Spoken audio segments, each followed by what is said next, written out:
Jeremy, when you were brought here, you kind of came in as the face of the franchise type guy, and since then, obviously bringing in James and Dwight. How do you view your new role in this team, and how do you think it'll be for you this year? I think for me, I have to be a point guard. I have to make sure everybody gets involved. I have to really control the tempo of the game. And like you said, there is a little bit of a different role, but I still want to be the same attacking, relentless player that I've been in the past, and really try to be more efficient in terms of picking my spots. Jerry, I saw an interview where you talked about how you were a little disappointed in your play last year. What have you done over the summer to work on areas of your game that you thought needed it? I think tried to get better from a defensive standpoint, just become a better defensive player. I think I've also worked on my jump shot in my left hand, and so hopefully those things will translate over to the season, and I'll be able to see some improvements in those areas. Jeremy, is there less pressure this year? Last year when you came in this time, you mentioned the fact that you were still a work in progress. Those 25, 30 games in New York, you were expected to be the face of the franchise. Now you can come in and just do what you do best and play basketball. Are you more relieved at the fact that there is presumably less pressure this year? Yeah, I think there's more pressure in the sense that there's going to be a lot of people focused in on the Rockets, but from a personal standpoint, I think there's definitely a lot less pressure. I have a lot more freedom to just kind of be myself. I think last year there was a lot of uncertainty with coming in, post-Sandy, and all those things, and right now it's kind of calmed down a little bit for sure. Jeremy, could you reflect back again on what Hakeem said you and Dwight could be a deadly combination? Thankful. I totally wasn't expecting you to say that. I didn't really know what he thought of our workouts in Aspen, to be honest. He's a good poker face, I guess. He said some really nice things, and I'm very thankful, especially coming from a player like him. But at the end of the day, it's just a matter of really getting that to translate to the court. So what did you think about you and Dwight working together? I think he makes my job a lot easier. And I just remember I threw a lob, and I was like, oh man, sorry, too high, terrible pass, and he just caught it and threw it in. And I was like, oh wow. Okay, well, it's good for me. What's your level of intrigue about adding a guy like him to the mix that you guys have this year, which was very successful offensively? You're talking about probably, the best, maybe the best, one of the best athletes, probably the best center in the NBA, and it's just, it's going to change so many different things. Even playing pickup with him already, it's just like, he demands so much attention. It's really hard to help off other big men, and that gives guards a little more freedom. So you guys, Chandler was talking about you guys have hung out a bunch and seem to have good chemistry both on and off the floor. How's that been for you so far personally with adding Dwight and with the guys? Dwight is hilarious. He's just like he's always joking around and having fun off the court, and I think that's really important in terms of building chemistry, building friendship, and so it's been really easy in terms of spending time with the guys. And I think we're all younger in some respect, and he's been in the league a while, but he's still young in terms of his age, and so I think that also helps. In the chemistry, you talk about more expectations and a lot more focus on you guys.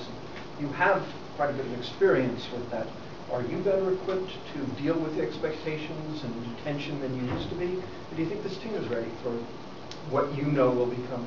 I hope so. I hope I'm better at it. I've had such a wide spectrum of literally no expectations to every expectation, and now it's kind of going back down to no or lower expectations. But I think for our team, a key thing for us is to be able to block out what's coming in from the outside, and we're gonna have losing streaks. We're gonna have slumps, and that's no mystery. Every team goes through that, and it's just a matter of being focused, making all of our concerns internal, communicating openly, directly with each other. I think those are some of the keys in terms of when you talk about tuning out the outside noise and staying focused on our own expectations. You mentioned when you were in Taiwan that you let those expectations impact you. And so what you just described, is that something you had to learn from failing at that? For sure, for sure. Yeah, I mean, you know, I think learning to manage expectations, learning to deal with expectations, and learning which voices to tune out. I think that takes time, and you have to fail at it to be able to get to where you want to get to. You talked about that chemistry, on the court chemistry. What do you gain on the court chemistry with the workouts in LA or Aspen, or is that chemistry going to take time in real games, live action, let's see? For sure, it has to take time in games, but I think it's a start. You start with the foundation, you start with building a friendship, building respect for each other. As games go on, as the season goes on, hopefully we develop the one word that I really want to get to is trust. Really trusting in each other on the defensive end, on the offensive end, being able to sacrifice for each other. When you talk about trust and sacrifice, championship teams, not that I know anything about winning a championship, but from outside looking in, championship teams tend to trust and sacrifice each other. So why you think trust is more important than chemistry, or does the chemistry come after trust? I think trust is a byproduct of really good team chemistry. Are you looking forward to playing those the games in Asia, and what do you expect from that trip? I have no idea what to expect. You know, it's a preseason game, which you never really know what's going to happen in terms of the plan or minutes or whatever. But I just know, for us, it's going to be 2 games against a really good team, and for us to be able to work on some stuff and to be able to hopefully give the fans across the world something to cheer about and a fun event to attend. Jeremy, you guys drafted Isaiah Cannon in the draft. I want to know what is your thoughts on that and how you feel like he can help your team moving forward. I mean, he's great. He can really shoot the ball. We all joke about him being a little tank or a football player. He's really strong, and he knows how to score. He's a pure shooter. I've been really impressed with him, and I think he can definitely help us. Jeremy, in Miami, the team belongs to LeBron James. In OKC, Kevin Durant. Who rules the Rockets locker room? Oh, no, you're gonna put me in that position. Yes, sir. I don't think it always has to be one guy. I think right now we're really listening to both those voices.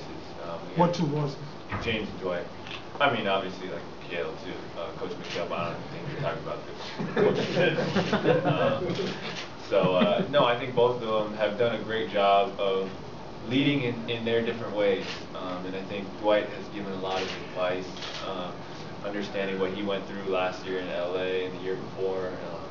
Just being able to give advice from that perspective. I think James also coming from OKC and seeing what it's like to do it at a very high level and to have that program and that culture. I think they're leading in their different styles, and I think it's really helpful. And do you and Harden communicate about collectively improving the defensive effort without backcourt? I think that speaks for itself. Me, James, Chandler. I think something that we've all been thinking about is how we can all become a lot better defensively. And I know they've spoken about it publicly. I've spoken about it publicly, and we've all talked about it as a team too. And like you said, specifically the backcourt, really how we can shore up our defense.